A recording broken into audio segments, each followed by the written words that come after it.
Go inside the Crimson Tide with your hosts Rodney Orr and Gary Harris, keeping you informed on everything Alabama. Tider Insider TV, brought to you by Visit Tuscaloosa.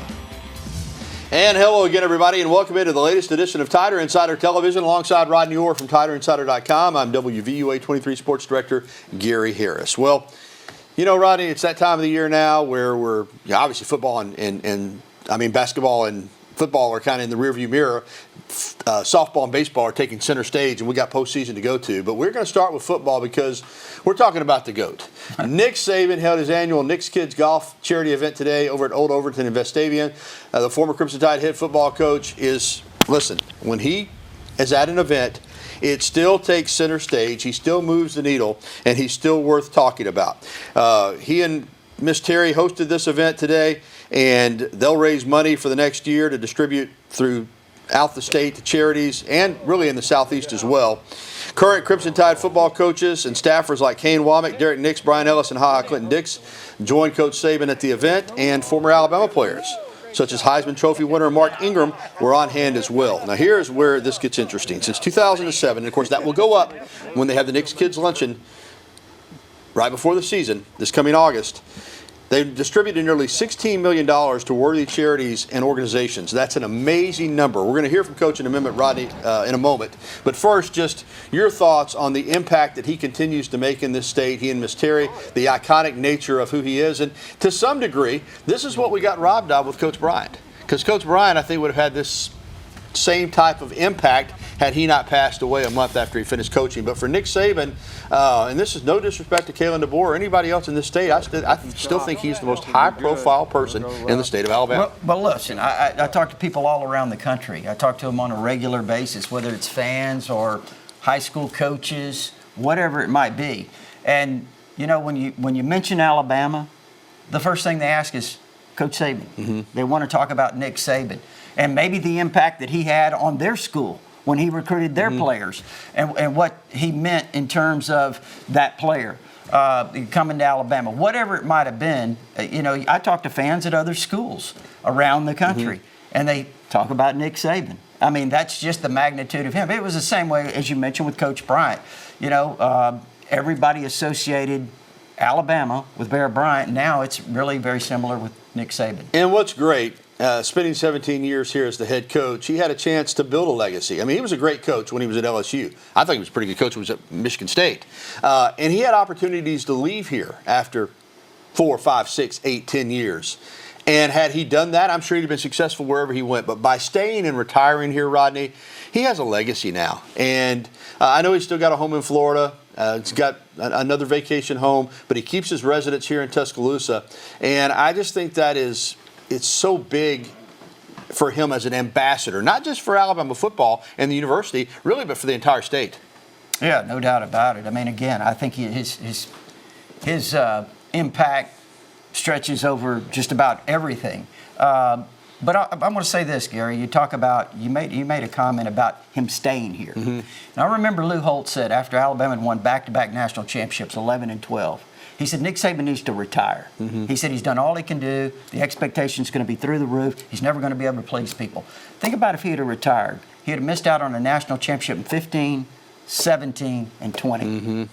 You know, there are a lot of coaches and a lot of people who have that mentality.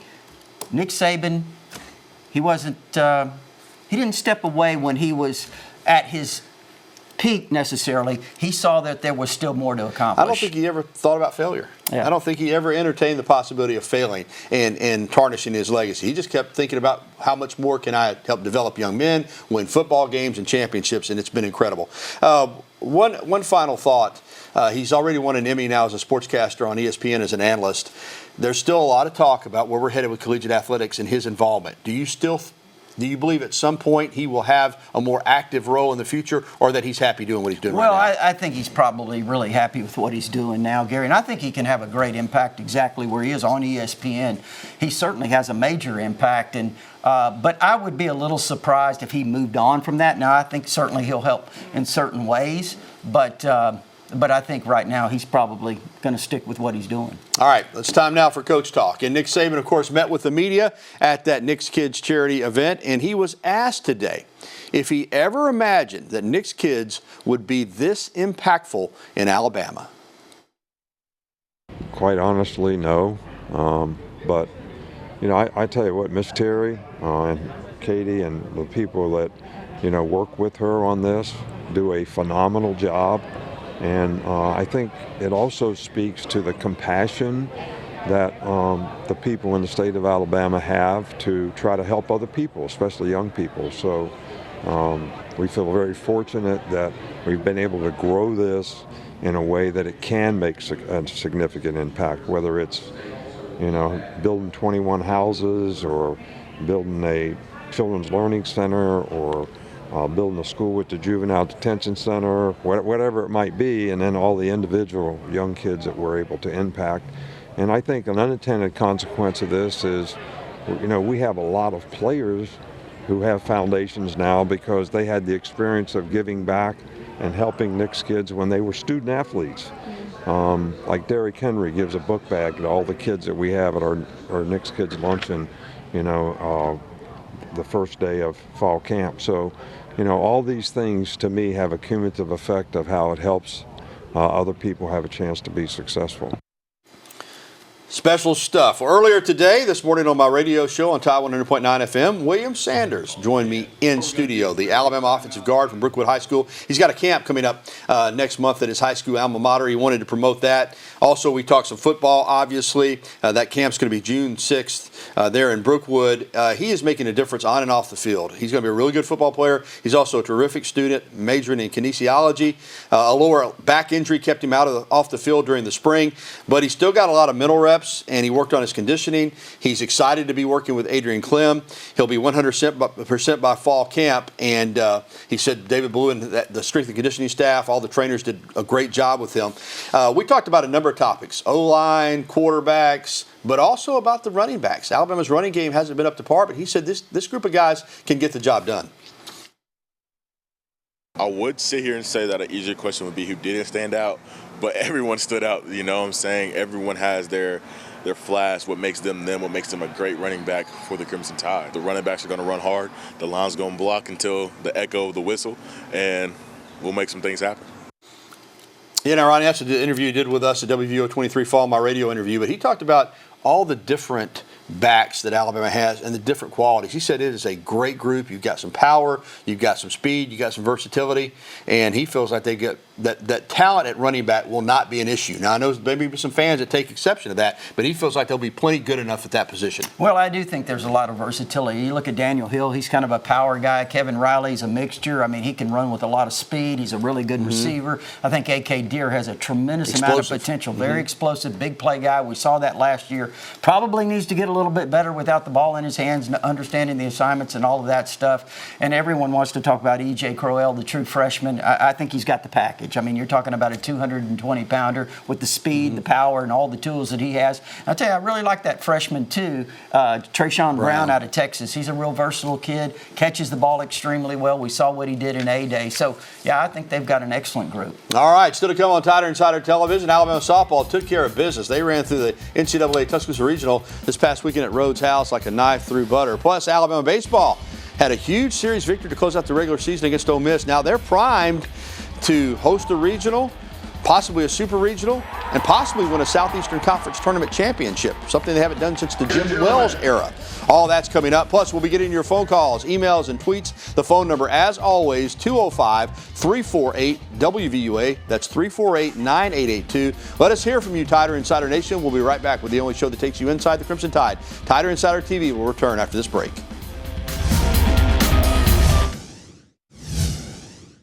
And we're back on Tider Insider Television, presented by Visit Tuscaloosa. Alongside Rodney Orr, I'm Gary Harris. Alabama baseball really closed out the season in style, winning 8 of their last 9. They take the series against the Ole Miss Rebels, and that allowed Alabama to clinched the number 4 seed in the SEC tournament, which means double bye. They don't play until the quarterfinal round on Thursday against either Florida or Vanderbilt. Vanderbilt beat Kentucky today. Those two teams, Florida and Vanderbilt, will play tomorrow. And also, Rodney, they've assured themselves of a top 16 national seed to host a regional. I think they should be a top 8 seed. That's the question. Do they, again, I don't know how these committees work. I don't really study that stuff the way some people do. Do they need to win a game or two in the SEC tournament? I don't know. You finished 4th in the SEC. I think you got number 6 RPI. I think you deserve a top 8 seed and a super regionals, but there's still more work to be done, Rod. They can win an SEC tournament. Remember when it was called the Jim Wells Invitational? Alabama used to win this thing every year in Hoover to the point that other schools wanted to pull it out of Hoover. But it's been a long time. I think 2003 might be the last time they won the SEC tournament. But I think this year, Rodney, they got a legitimate shot. Yeah, I certainly do. I think when you look at it, they're positioned really well, Gary. And, go back to what we've said for the last couple of weeks. Rob Vaughn said we're really not setting goals in terms of winning the SEC tournament or hosting a regional. We're setting our goal on playing our best baseball. And look, I think that's what they're doing right now. Yeah, remember they went through a stretch. It's been an up and down season. They lost 7 of 9 heading into the Vanderbilt series. At that time, they were 10-11 in the SEC. They swept Vandy. They swept South Carolina on the road. And then they took 2 of 3 from Ole Miss to win 8 of their last 9 to get to 18-12 in the league. A lot of people feel like Rob Vaughn should have been SEC Coach of the Year. Wes Johnson, Georgia, got that honor. You can't argue with it. They won the SEC championship. But still, I think to finish strong like this, Rodney, again, momentum is real. And this team is confident. And it all starts with starting pitching. Listen, batting average-wise, they're still near the bottom of the league. They've been an up-and-down team offensively. But every weekend, they've run out there with Tyler Fay, Zane Adams, and Upchurch, the freshman. Those 3 guys, and we'll see them in the SEC tournament if they go 3, have a chance, give you a chance to win, it feels like, every time when you go out. They do, but I say this too, Gary. The way Rob Vaughn managed this team through the adversity that you're talking about, I think he stayed really positive. I know I listened to several of his interviews on your radio show. He was always upbeat, he was always positive, and he was always very confident. I think that really carried over to this team. I think the way they responded there down the stretch, as you mentioned, they won 8 of their last 9, kind of like the basketball team, how they got on a streak there at the end. But I think he's done a fantastic job. And, Patrick Murphy obviously has done a fantastic job as well. But I'll say this, Gary, I'm not sure anyone's done a better job coaching here at Alabama this year than Rob Vaughn. High praise indeed. And listen, it's the sum of the parts. Alabama didn't have a single first-team All-SEC member. Tyler Fay and Brady Neal were named to the All-SEC second team. Miles Upchurch, the freshman pitcher who we mentioned, named All-SEC freshman team. But all these guys were great. Listen, Fay has been phenomenal. Remember, he threw a no-hitter against Florida. He's been terrific. Neal, the LSU transfer, has been knocking the cover off the ball. Still, though, it's odd that you'd finish 4th in the SEC overall and not have a single SEC first-team member, but that speaks to, again, the team concept and those 3 guys that I mentioned, all deserving of their postseason honors. So Alabama is on a roll going into the SEC tournament, and as I said, it's a situation where offensively they've been up and down. Justin LeBron is a great player. He did not have the kind of year, Rodney, that we expected him to have. We expected him to have an All-American season, but Alabama's overcome that despite batting just .267 this season. Here is Rob Vaughn now talking about the experiences gained during the regular season that he believes will serve them well in the postseason. We threw a couple haymakers of our own, and we took a few on our chin. But at the end of the day, I think we are who we are because of the experiences of the past 54 games, 55 games, whatever it was. So, man, there's been a lot of growth, I think, in between the years with this group, and I think a lot of belief in when they play together and play the brand of baseball they're capable of playing, that we can go toe-to-toe with anybody. And at the same time, when we don't do those things, you can go get got by anybody. So I think just the maturity of realizing that every game demands our best. And WVUA 23 Sports will be live Thursday night at the Hoover Met at 5 ahead of Alabama's game that evening on the 5 o'clock news. All right, Alabama softball, Rod, they ripped through that regional going 3-0, and they beat Upstate twice. They beat Belmont, of course, with the great pitcher Maya Johnson. Did not give up a single run in 3 games. They did not. And in the third game, Gary, I think they also added 4 home runs. Yeah. Been balanced. I mean, this is a team we've talked about how important it is. They've got the pitching. They've had the pitching many years. But now they've got some big sticks, and I think that's a difference. Yeah, speaking of pitching, Pelosi, the true freshman, got the start in game 1. And they were able to hold Brisky to go up against Maya Johnson and then hold Moten for the final game of the regional to clinch it. So 3 different pitchers started in that regional. That is strong. Now you get an SEC foe. And it's interesting. LSU and Alabama did not play during the regular season, but LSU is a very talented team. That's Friday, Saturday, and the if necessary game on Sunday at Road Stadium. Yeah, real challenge. Yeah, you win 2 or 3, you're going to the Women's College World Series. Well, still to come on TITV, we've got Alabama men's golf competing in NCAA regional play. We'll have the latest on the Tide men's golf team. And coming up next, listen, phone lines are wide open. I know it's that time of year. We get into May and June, people are doing a lot of stuff. But if you want to give us a call, 205-348-9882. Phone lines are wide open. You can get through. We've also got some emails, including our email question of the day. But call us on that Decades Pub and Grub hotline and let us talk to you next here on TITV.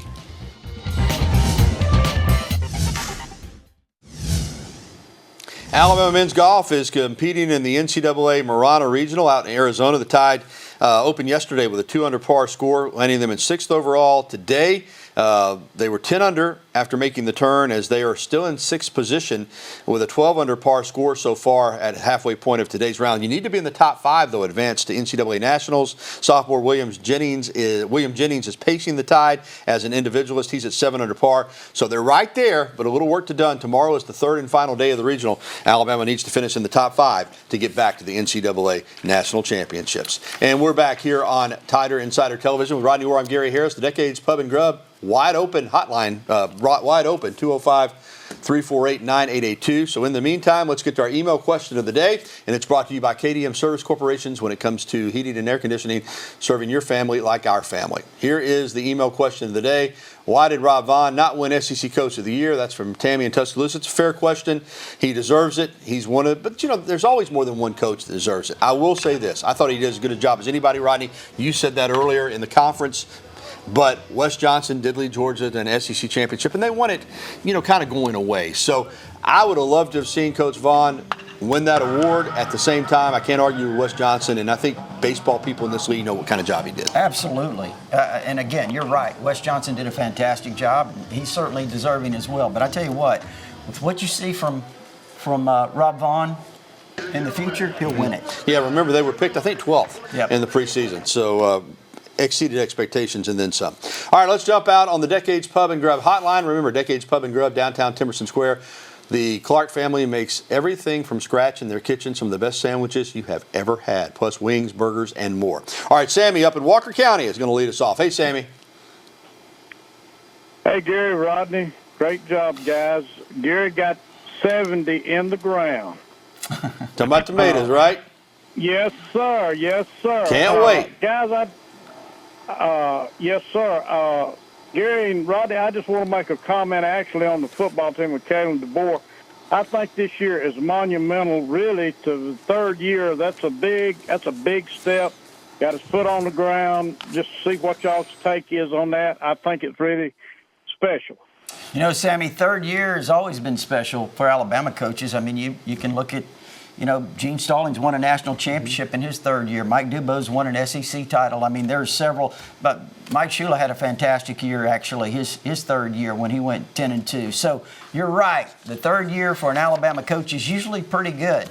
Now, I will say this. It's a little bit different now because you have so much turnover with the portal and all of those things. You got a lot of new faces on this team, but they do have a lot of talent. I think this team can be special, but then again, Gary, sometimes if things don't come together with the schedule that you play in the SEC, it can be really tough. All right. Thank you, Sammy. Still to come on Tider Insider Television, Justin Thomas had a special Sunday at the PGA Championship. Was it enough to get a victory? And more of your phone calls, emails, and tweets. Again, the phone number on the Decades Pub and Grub hotline, 205-348-9882. We'd love to hear from you. We'll be right back.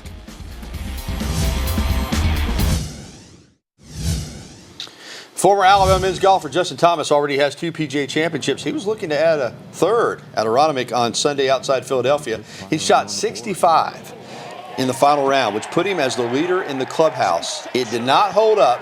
He wound up being finishing tied for fourth. Still picked up over $843,000 in winnings. It was his best tournament of the year and setting him up well for the rest of the season, including the U.S. Open next month at Shinnecock Hills. Welcome back into Tider Insider TV with Rodney Orr. I'm Gary Harris. Let's get to an email question. Phone lines are open, by the way, 205-348-9882. Rodney, what is your evaluation of Trent Seaborn, the quarterback from Thompson High School, committed to Alabama? That's from Landon in Tuscaloosa. He's a winner. I mean, he's a guy that makes all the throws. He plays in a fantastic program. He's been well coached. You know, a guy that, in the 8th grade, Gary won a state championship. That's almost unheard of. He plays on the highest level in the state of Alabama, which is really good high school football. Like him a lot. Now, again, he may not be as big as some of the other quarterbacks that they've got and that they're bringing in, but he's got all the tools. All right, thanks for that email. We're going to get to one more email question. This is from Mary in Hoover. Will there be any more concerts at Bryant-Denny Stadium? I can tell you this, Mary, I don't know any that are scheduled, but we're seeing this all over the SEC, really all over college athletics, trying to generate revenue. So it wouldn't surprise me one bit. I did see Morgan Wallen's making the tour. He was at Florida. Yeah, in Georgia, wasn't he? I don't know if he did Georgia. I think Luke Bryan, but he's been making the tour of the SEC, and so it wouldn't shock me if we get some more concerts at Bryant-Denny Stadium in the future, trying to generate revenue. All right, still to come on Tider Insider Television, Sarah Ashley Barker is making a big impact for her new team in the WNBA, the Portland Fire, and we'll have that story. And we'll wrap it up on a beautiful evening in Tuscaloosa right after this timeout.